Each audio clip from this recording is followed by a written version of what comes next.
Hey guys, it's Sarah. I'm back today to do my first ever book review.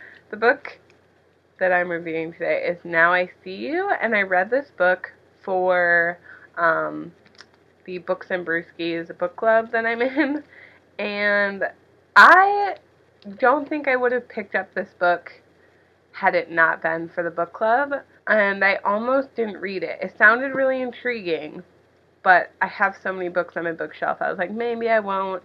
Um, but I managed to get a copy from the library and really, really like this book.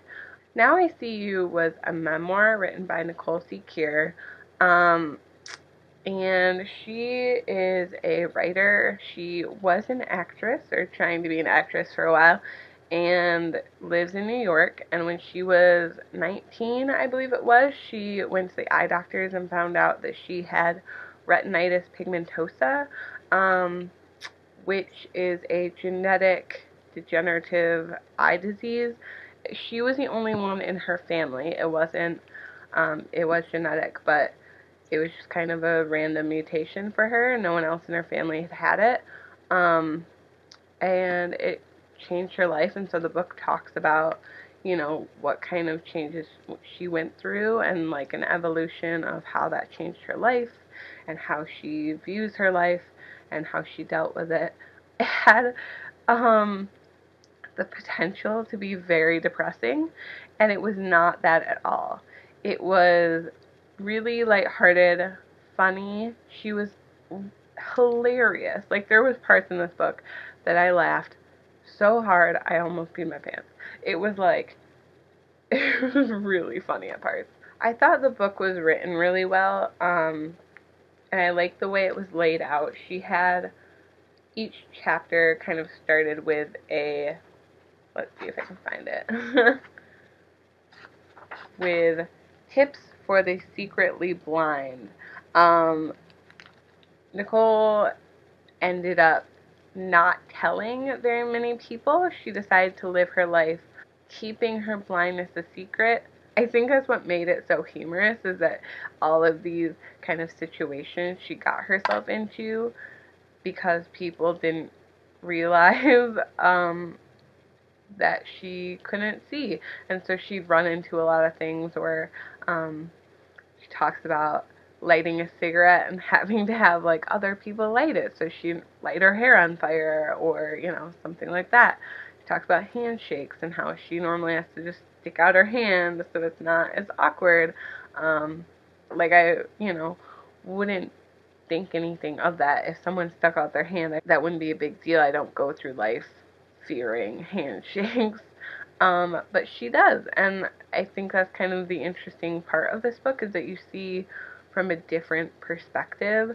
I think the story had like the potential, like I said, to be very depressing, and also really whiny, because I think it's the natural thing when you're in a frustrating situation that you can't do anything about like that, to want to just rant about it, or, be upset about it, or have people feel bad for you about it. And this was not that at all. This was her kind of talking about how it changed her life, but she was still a person, she's still normal, she's still a mother. And I never felt like she was whining about her life in any way. Even when she was upset about certain situations that had happened, she talked about it in a very lighthearted way. I don't think I would have enjoyed it as much as if it had gotten a little whinier than it was, which it really wasn't at all. But yeah. So in the book, like after she gets diagnosed, she's on this very set path for her life where she was going to school. She was in the theater program, very dedicated student. She's going into a summer internship program in New York, and recently went through a breakup with her boyfriend, and so she was in this like hard place.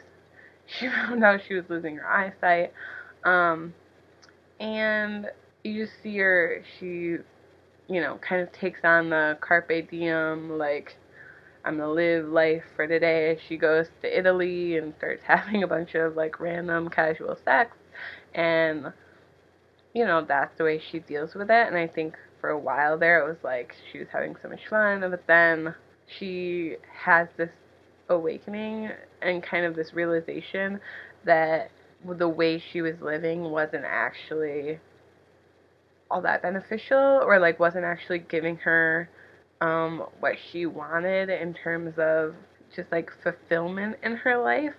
I like that moment of where she sort of translated that into the next step of her life, and she found um, a really serious boyfriend who turned out to later be her husband, and just how their life changed. They moved to LA, and so just to hear her kind of struggles, and I think a lot of people would have those struggles, but then to have her blindness on top of that was really interesting to just get a new perspective. And there was a few moments here where I really connected to the book.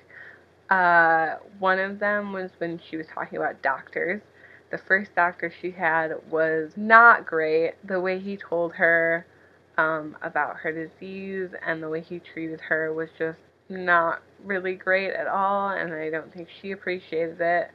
Um, and then later she finds other doctors that are very kind and wanted to help her, and I really appreciated those moments where I could really connect to her and understand the way she felt.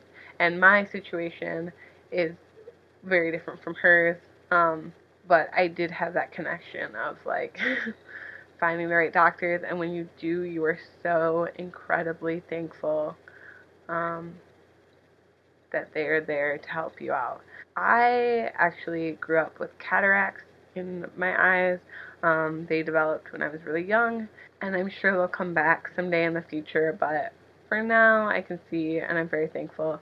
But I did have that understanding of, the few things she talks about.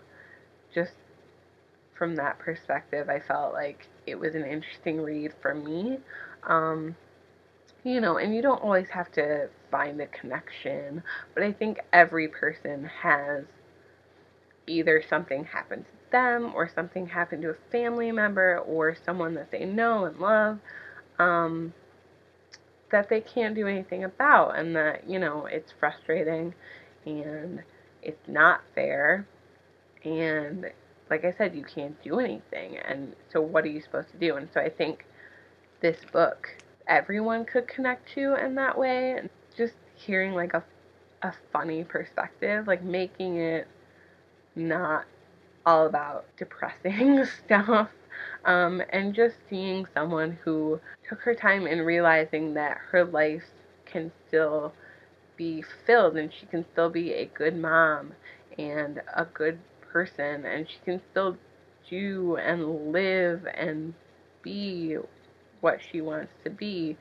even with um, her blindness. And even though she has to face this, she um, that doesn't diminish her life in any way. That doesn't diminish the value of her person. And like I said, the mother that she is, I think she really struggled with that for a while.